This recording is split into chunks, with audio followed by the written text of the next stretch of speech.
It was Erev Pesach. Now, I think everybody here will agree that Erev Pesach is a very relaxing day, right? No. If I was speaking to your mothers, that would be a different story.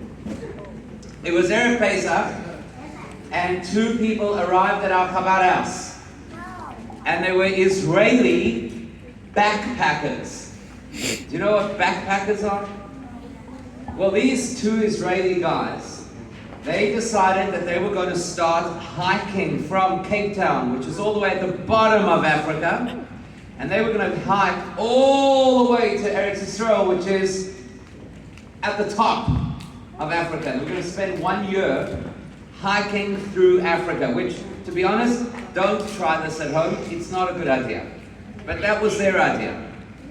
And they decided that they wanted to come to a Pesach Seder. Now, the funny part of this is that these two, maybe it's not so funny, these two Israeli guys had never been to a Pesach Seder in their lives. They came from a kibbutz that was very anti-Judaism.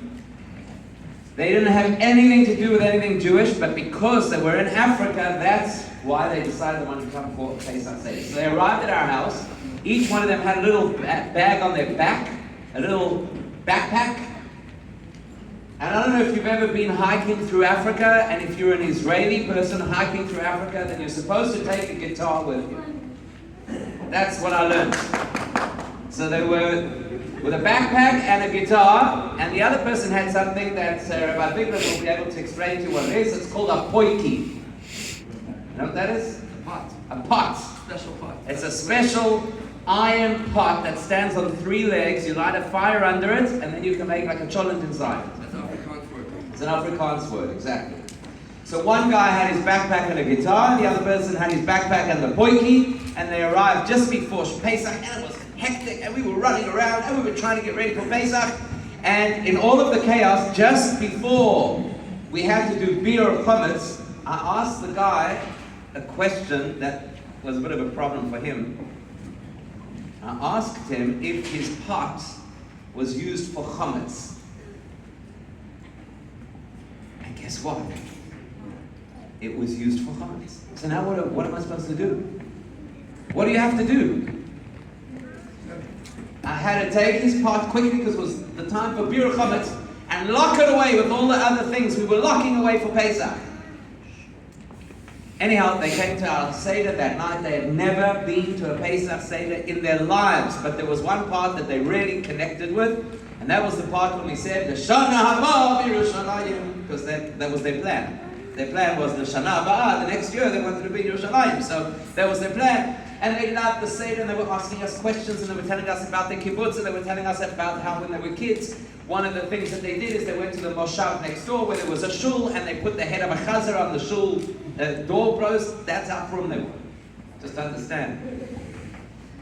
The next morning, they got up in the morning, they said, Rabbi, thank you so much. We loved your Pesach Seder. Now we have to continue because we're supposed to hike now to the next place, and then we're going to Zimbabwe, and then we're going up Africa.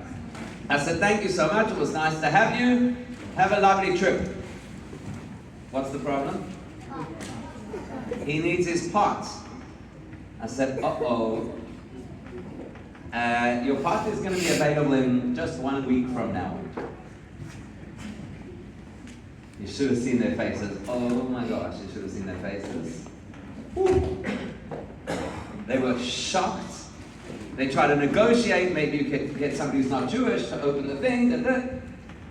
Long story short, they were stuck. They were trapped in our chabad house for the whole of Pesach.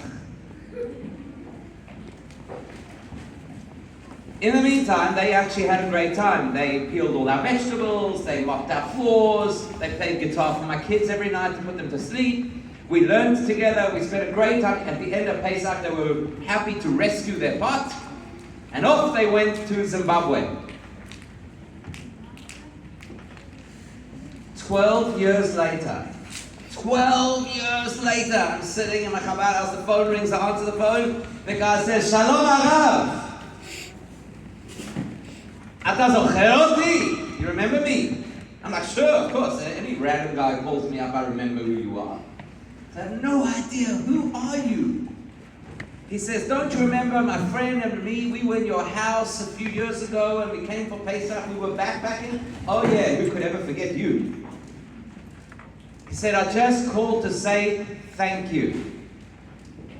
I was like, that's amazing. It only took you 12 years to phone us to say thank you. You're such nice people. Thank you. He says, no, you don't understand. I'm not phoning to say thank you for the food. I'm phoning to say thank you for what you did to us. I'm like, 12 years later, you're saying thank you for me stealing your pot. He said, no, you don't understand. I'm phoning to say thank you because it was the first time in our life we ever had not only a Pesach Seder, it was the first time in our lives that we ever went to something that was really Jewish. And after we left you, we carried on hitchhiking our way into Zimbabwe, he says, and then I turned around to my friend and I said, listen, something happened over there in that Pesach Seder, and I'm not interested in hiking through Africa anymore. I want to go back to Eretz Yisrael and I want to find out a little bit more about Yiddishkeit. He says, my friend was so angry with me. He said, we had a deal. We said we're going to go through Africa together. How can you abandon me in the middle of Zimbabwe? Does anybody here even know what Zimbabwe is?